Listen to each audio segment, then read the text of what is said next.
Саламатсыздарбы, урматтуу менин каналым көрүүчүлөрү, силерди көргөнгө абдан кубанычтамын. Анткени бүгүн ушул жалпы биздин Кыргыз Республикабыздагы экономика боюнча сөз кылмакчымын. Экономика боюнча кыска маалыматта. Ушул 2020 жыл аягына келди, жыл бүтүп атат. Жыл аягында кандай бизде жетишкендиктер бар, кандай бизде мүчүлүштүктөр бар, ал жөнүндө бир көз жүгүртүү эле. Негизи ушул 2022 жылы бир четинен акчаны көп алып келсе дагы кыйынчылыкты да алып келди. Акчаны өлкөгө алып келди, бирок ал акча баягы кунун жоготкон акчалык масса катары болуп калышы ыктымал. Аны эми 2023 жылдын биринчи жарымында сезебиз.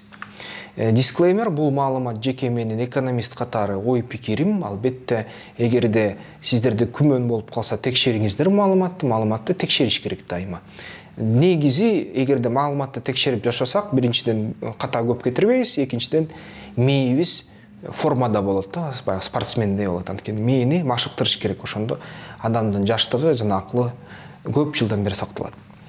Негизи ушул эгерде ВВПны алсак, ВВП 2022 жылы Дүйнөлүк банк боюнча жана акыркы 9 ай жыйнаган маалымат боюнча 9 миллиард долларга чейин чыгып кетиш керек. 9 миллиард доллар болот, бирок сом менен алганда ошол жалпы ошол 780-800 миллиард сомго чейин жетип калат. Бул биздин ички дүң продуктубуз. Демек, ушул сомдун албетте кууну долларга караганда түштү, доллар менен алганда эле анчалык көп өскөн эмес биздин ички дүң продуктубуз. Өткөн жылы 8,5 болсо, андан өткөн жылы 8, андан дагы өткөн жылы ушул 2018 жылдары, 2019 жылдары ушул 7,5 миллиарддын тегерегинде болсо, азыр 9 миллиардка барып калды. 2022 жылды 9 миллиард ВВП менен тозобуз деген ишенимдемин да. Аны албетте тагыраак ушул эмки жылдын марттарында айта алабыз. Ошондо баягы Дүйнөлүк банк, улуттук статистика комитет саноолорду бүтүрөт. Негизи ошол биздин ички ВВПбызды алсак, ички дүң продукт бир адам башына санасак, ал деген ушул өспөй калды көп. Тажикстан менен бирге биздики ал 1200-1300 доллардын тегерегинде болуп аткан, акыркы 21 жыл ушундай Дүйнөлүк банктын эсептөөсү боюнча. Бул деген көп жылдан бери ушундай сакталып келатат. Мисалы үчүн 90-жылдары 200 доллар киши башына болсо, ушу 2000-жылдары 800 доллар киши башына болсо, азыр ушул 1200 доллардын тегерегинде болуп жүрүп жаткан. 2022 жыл боюнча эгерде биз карасак, балким 1,5 миң доллар киши башына болуп калат. Бул баары бир абдан аз. Бул деген негизи Кыргызстанга дагы өсүүгө, мындай өнүгүүгө көп мейкиндик тура турганын билдирет да. Эмки, мисалы үчүн, маалыматты алсак, бул деген ошол ички дүң продукту киши башына өсүшү. Киши башына өсүшүн карасак, эң жогорку өсүү Казакстанда болуп өттү акыркы жылдары, Түркменстанда болуп өттү, Өзбекстанда болуп атат, Кыргызстан менен эле Тажикстан 1200-1300 доллардын тегерегинде эле темселеп бир орунда тургандай болуп турушат. Эгерде ошол баалардын өсүүсүн карасак, тескерисинче, бул жерден Кыргызстан эч кимге жол бербей, артта калбай, бүт дүйнө менен алдыда. Эгерде ошол ачык маалыматтарды байкасак, Тажикстан, Казакстан, Кыргызстандын ички баалардын өсүүнүн ылдамдыгы абдан өстү. Ошол акыркы 94-жылдан бүгүнкү жылга чейин карасак, 200 эсе баалар өстү да, 200%га чейин. Эгерде мындай акыркы жылдарды алсак, инфляция бир 15-20%дын ичинде да. Негизи акчалык масса бүгүнкү 41%га өстү. Улуттук банк баягы Делару дегенби же башка кайсы бир эл аралык ошол акча чыгарган компанияданбы ошол 184 миллиард сом жалпы калкка ыргытып иди. 184 миллиард сом азыр айланып атат Кыргызстанда, ошондуктан баягы инфляцияга бир аз жардам берип атат да. Инфляциянын жалпы өсүшү 15% деп эсептелип атат азыркы күнү. Бул эмнени билдирет? Өзүңөр байкап атасыңар. Кээ бир тамак аштарга баасы 40% өстү, кээ бир тамак аштарга 5% өстү, кээ бир баягы товарларга жогорку технологиялык мындай аспап буюмдарга, жабдыктарга баа керек болсо 200%га чейин өскөндөр да бар.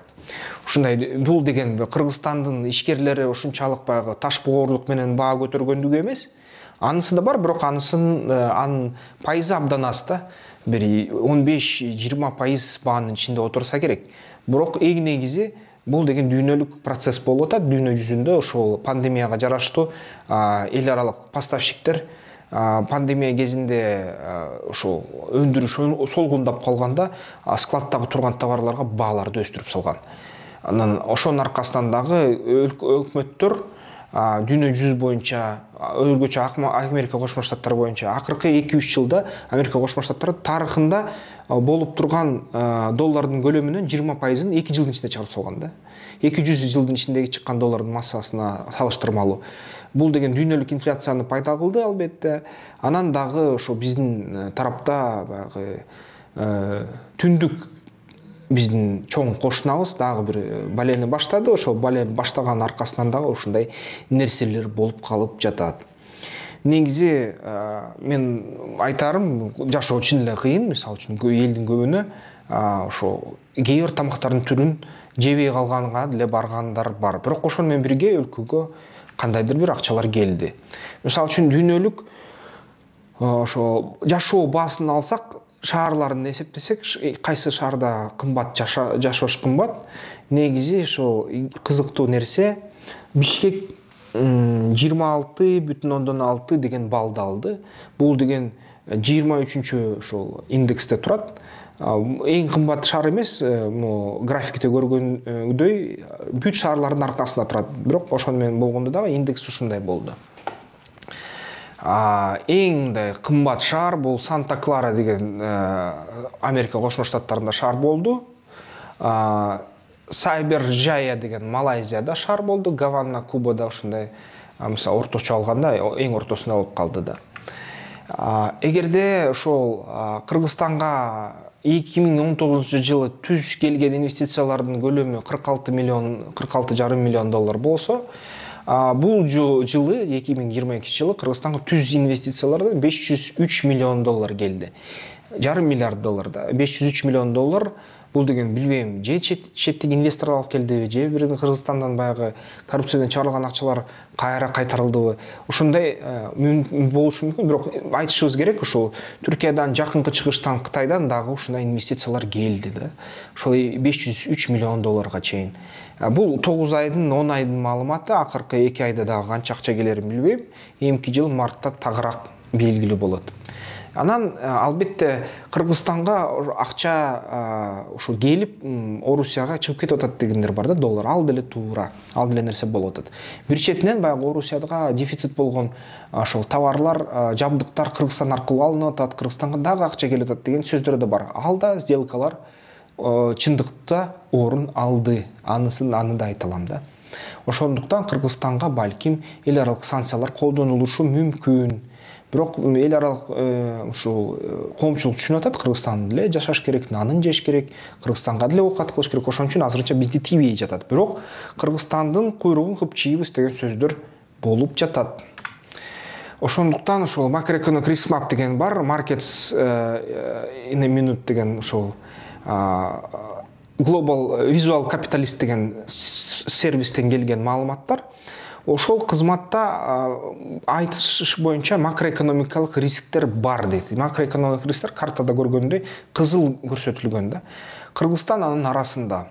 Эң биринчи бул деген эң чоң себеп Орусия менен Украинанын ортосундагы кагылыш макроэкономикалык рискти бизге жаратып атат. Анткени дүйнө жүзү боюнча каршы ушундай иш болуп атат. Кытайга макроэкономикалык риск абдан сейрек болушу мүмкүн, мындай катуу деле басым кылбай коюшу мүмкүн. Макроэкономикалык жактан эң бекем өлкө азыр Америка Кошмо Штаттары, Канада жана евробиримдик болуп жатат эмгичекте чекте. Евробиримдиктин ичинде Греция менен Испанияда баары коркунучтар бар, эң көбү ошол Грецияда да, анткени аларда ушундай социалисттик экономика болуп, аякта эркин ишкерлик жана өндүрүш мындай кичине солгундап калды деп айтылып атат. Албетте Аргентинада инфляция аябай чоң болуп атат, Латин Америкасында. Албетте аякта Панама өлкөсүндө, Уругвай, Парагвай, Куба ушул өлкөлөрүндө, Гаитиде аябай чоң инфляция болуп атат. Индонезияда инфляция болуп атат негизи. Бирок Австралияда жок кандай нерсе. Австралияда баары жакшы да, макроэкономик риск жок. Макроэкономик риск дагы жакынкы чыгышты камтып жатат Камбоджа, Вьетнам, Лаос өлкөлөрүн, Непал, Бутан жана Африканын орто челинде жайгашкан өлкөлөрдүн көбүн ушул риск каптап жатат. Орточо мындай азыраак риск, макроэкономик риск ушул Казакстанга тиешелүү, Түркияга тиешелүү жана ошол Түндүк Африкага тиешелүү. Негизи ошол риск 2022 жылы эгерде ишине кирсе, албетте биз муну 2023 жылы сезебиз. Ушундай жыйынтыктар, акча көп келди, ошону менен баалар көтөрүлдү, ошону акча өлкөгө келсе дагы, өлкө дагы печаттык станокту күйгүздү, зарплаталар өстү бюджетниктерде, пенсиялар өстү, бирок анын аркасын камсыздоочу булактар дагы тактала элек. Эл аралык кредиттик жардамдар менен жабылып атат кээ бир бюджеттик тешиктер. Ошол менен бирге түз инвестициялар да кирди, $1,5 миллиард.